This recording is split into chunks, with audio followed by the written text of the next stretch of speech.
O planner é bem grandão, assim, tem muitas páginas e ele tem essas divisórias de cada mês que eu amo, né? Então, aqui em setembro, a primeira página é o calendário inteiro do mês.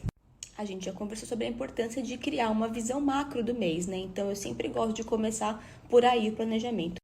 Eu abro o calendário, anoto já as coisas que eu já tenho marcado, coisas que eu já sei que vão acontecer, porque aí já vai me dando uma visão de como esse mês vai ser construído.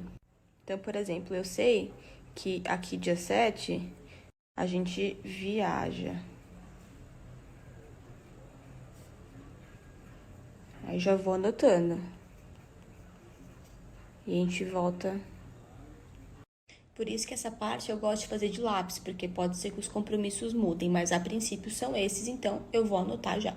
Em seguida, a gente vai para essa página aqui, que eu gosto muito. É uma página dupla, mas sinceramente eu gosto de usar mais esse lado, porque eu acho que fica um planejamento mais conciso.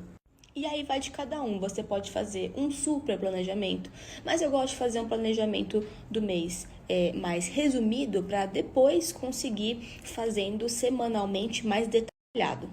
Então, aqui tem 3 coisas que eu gosto muito. As prioridades do mês, então eu vou colocar aqui temas que são prioritários. Por quê? Porque eu sempre volto nessa página semanalmente para lembrar sobre as minhas prioridades. Aqui eu vou colocar um checklist mensal, né? Então, eu vou colocar atividades um pouco mais detalhadas do que eu quero fazer esse mês. E, claro, controlador de hábitos. Esses 3 pontos são os principais para mim para fazer um planejamento. Então, o planejamento mensal, para mim, ele começa com essa visão geral do mês e depois eu vou fazer o planejamento da primeira semana do mês. Então, depois de fazer essa parte aqui, eu venho para essa parte que eu acabo usando mais esse espaço aqui para fazer o quê? Escrever coisas que não deram certo no mês anterior e que eu quero corrigir para esse mês e coisas que deram certo e eu quero repetir. 2 pontos importantes aqui. Esses pontos que eu falei que eu analiso de um mês para o outro são importantes para mim. Pode ser que você ache alguns não tão importantes ou você queira adicionar outros, tá tudo bem. O planejamento ele não é fixo, você pode fazer como você acha melhor. Inclusive, né, que é o ponto número 2, você não precisa ter um planner. Você pode ter qualquer papel, qualquer caderno, porque a ideia é fazer uma avaliação. Feito isso, eu começo a fazer o planejamento da primeira semana. Vou mostrar uma página aqui em branco para vocês. Aqui nesse planner, as páginas são assim. Eu gosto porque tem bastante espaço, apesar de eu preferir que fosse uma página para cada dia, mas tudo bem. Então, aqui nessa primeira parte, nessa primeira linha aqui, eu coloco atividades do dia. Então, eu coloco coisas que vão acontecer e eu também coloco os temas que eu vou postar aqui no Vida Ágil, porque aí eu já consigo me preparar em termos de conteúdo. Então, essa primeira parte aqui é para isso. As outras 2 partes eu uso para fazer o diário, que é o que eu sempre falo para vocês que é muito importante.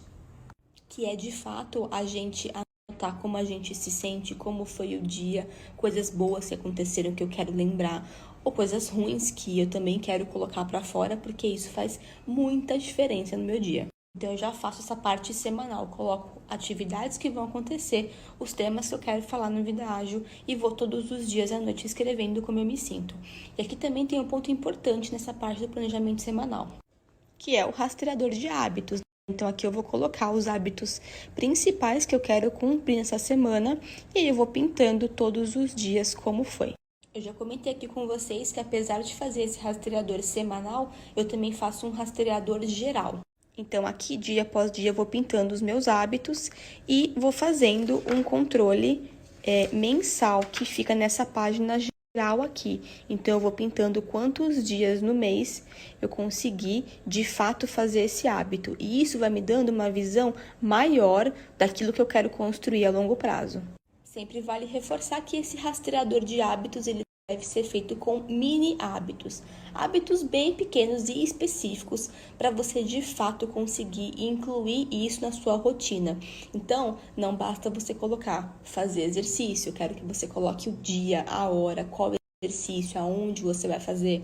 Não basta você falar quero ler, né? Eu quero saber quando que você vai ler, quanto tempo ou quantas páginas, em que local da sua casa, enfim, ser bem específico.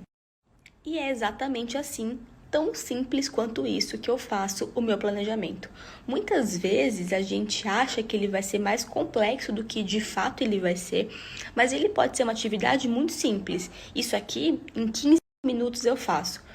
O semanal, principalmente, ele é mais rápido ainda. Às vezes, 5 minutos eu faço ele. Por quê? Primeiro, porque eu já tenho prática, né? Eu já faço. E segundo, porque como eu vou refletindo sobre a minha vida dia após dia, escrevendo no diário, pintando os meus hábitos, eu não tenho nenhuma grande novidade no meu mês, né? Sim, na maior parte das vezes. Então, as coisas elas vão fluindo mais automaticamente. Ou seja, isso que era difícil para mim em algum momento da minha vida passou a ser um hábito, ou seja, passou a ser um comportamento automático. Para mim é impossível viver uma semana sem fazer esse planejamento.